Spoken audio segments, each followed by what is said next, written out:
G'day and welcome to episode 113 of the Guy Who Sews podcast. My name is Sean and this is my weekly update where I share my quilting adventures. I'd like to welcome both new and returning viewers, but if you are new, I'd love it if you say hi in the comments so we all know we have a new friend. Come see what I've been working on, what I've completed, and all the other fun and exciting news. But let's go ahead and get started with our works in progress. As I look back on this week, I got a lot more done than I first thought, which is always a good thing, right? So the first thing I want to show you is an update on the pandas, which is a pattern by Elizabeth Hartman, and I'm getting closer to the end. This is the next one. I put the top of the head and the ears on last night on this one here and this one here. So we just got to finish the bodies. The head is definitely the hardest part, the most intricate part, so I think that the rest of it should go together pretty quickly. And a question I get a lot about these patterns is this FPP or foundation paper piecing? And the answer to that is no, it's all traditionally pieced. It's mostly stitch and flip, and it's something I really enjoy. So I have other items to show you later on in the podcast, which are completed, but that's the only work in progress I have to show you at the moment. So now let's move along to our week in review. And if you're new to the channel, this is a series of videos I take during the week, mostly of me sewing, but also of any other adventures we get up to. And we had a couple of cool adventures this week, so I think you're going to enjoy.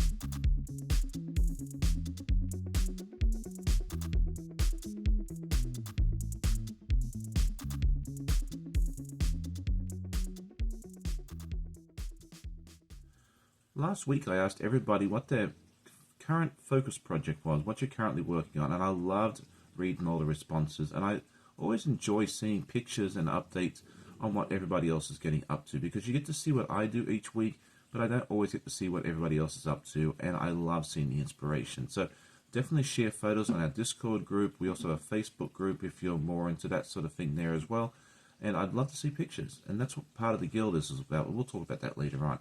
This week's question came in from one of my viewers, and I thought it was really fun to ask, and it is, what is your quick win project? If you have to knock together a quilt really quickly, or it's just something that you want to do quickly, what do you gravitate towards? And for me, I think it's the patchwork quilt. I like to do 6.5 inch squares because it goes together super quickly. I've done this a number of times, and most recently the one that I made for Simon last year with the purples, the blues, and the blacks. Let me know which one yours is. Next up is our questions and answers section, and the first one came in from my friend Paula, and she was asking, do I have a starting or finishing energy? And that really depends on the day, but I think it tends to be more a starting energy. I love starting new projects, and then I get distracted, or I see something else that's shiny. So sometimes I do get a finishing energy. If I get close to the end, I just want to finish it, but I think more so a starting energy. Maybe that's why I have so many whips. Next one is from my friend Ange, and she asked, how do I manage to cut all those tiny little pieces for this Elizabeth Hartman, the Art East, and that sort of thing there? And yes, it can be a little bit tedious, but I don't mind doing it, and I find this cutting, I put on a good movie or a good live replay or something like that, and I just take my time cutting the fabric. I find if I rush it, it just becomes cumbersome, and I tend to make mistakes. So I just tend to take my time with it and just enjoy the process. And the third question came in from my friend Nancy, and she was asking, what am I planning on doing with all these beautiful fabrics? Let me grab them real quick, and there's more than this, for the Battle of the Fabrics. Last year I used the winning fabric to make the quilt behind me, and this year I haven't decided. I figure we'll see how the event rolls out, and we'll make something nice, at least with the winning fabrics, but we may use more than one fabric. We may use the top 2 or 3 or 4. I don't know yet, but I've got a few ideas in my head. We'll see what happens with that. I always love hearing your questions. If you have one you'd like to get featured in a future episode, just send me an email, send me a message through Discord, and that sort of thing there, and I'll feature it in a future episode. And so now it is time for news and events. And the first big event that's been going on for the last week or two is the Battle of the Fabrics, where you get to decide which of these fabrics move on to the next round. We've done a couple of rounds of voting already, but the next current one is the knitting fabrics, and these ones are super cute. So you get to choose which of these ones move on. If you haven't checked out that video, duck over and check it out and cast your vote, because voting for that will remain open until later on tonight. And then tomorrow we'll pick out 4 new fabrics to show you as well. I went to the Mid-Atlantic Quilt Festival yesterday. I had a lot of fun. That was a fairly big quilt show in Hampton, Virginia, so not too far from me, which was really nice. I took a bunch of photos, saw all the beautiful quilts, and had a really, really good time. I'll put out some videos about that in the very near future. Yesterday I had my live with Jean from Captain Stitches. We had a lot of fun. I sewed up Clue 8 of the Puzzle Mystery Quilt by Cotton Cuts to Carnival, and she had a beautiful project as well. If you missed that video, go check it out. It's a lot of fun. This coming week I will sew Clue 2 of the Tree of Life Puzzle Mystery Quilt with my friend Donnell. I believe she's bringing a different project along because she's doing tutorials on her smalls, and if you're looking for a small tutorial, Donnell will definitely help you out with that. And then finally, our next guild meeting will be next Sunday night, so put that on your calendars. It'll be at 8 p.m. Eastern, and I hope to see you there as well. So it's show and tell time. I always love being able to show this stuff off to you. I went to the Mid-Atlantic Quilt Festival, as I mentioned earlier, and when you go to a quilt show, what do? You look at quilts and you buy stuff. If you're looking for a huge haul video, it's going to be pretty disappointing. I bought 2 things. As you well know, I have many seam rippers. This is my favorite, Jack. So what do? I go out and buy another one. But there's a reason behind me getting this. First of all, it's stunningly beautiful. It has a nice Jack.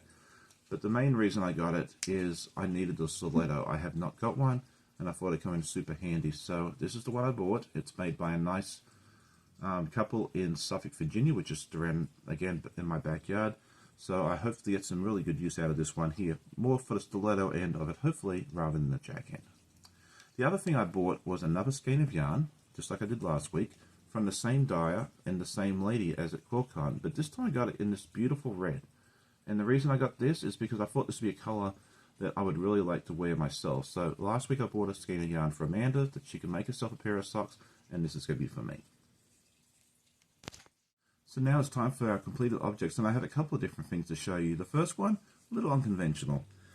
My wife does a lot of work with the drama program at the school she teaches at, including a spring musical, which is coming up very, very soon.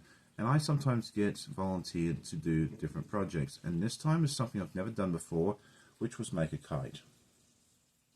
I think it turned out really, really good. I had no idea what I was doing, but the finished project is really, really nice. And it has the nice stuff on the back, so it can actually, hopefully, fly. We'll see what happens. It's more a prop anyway. So that is my kite.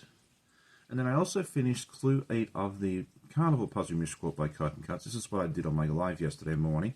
And this is block 8A. I'm just loving these fabrics. They're just so beautiful. And then block 8B.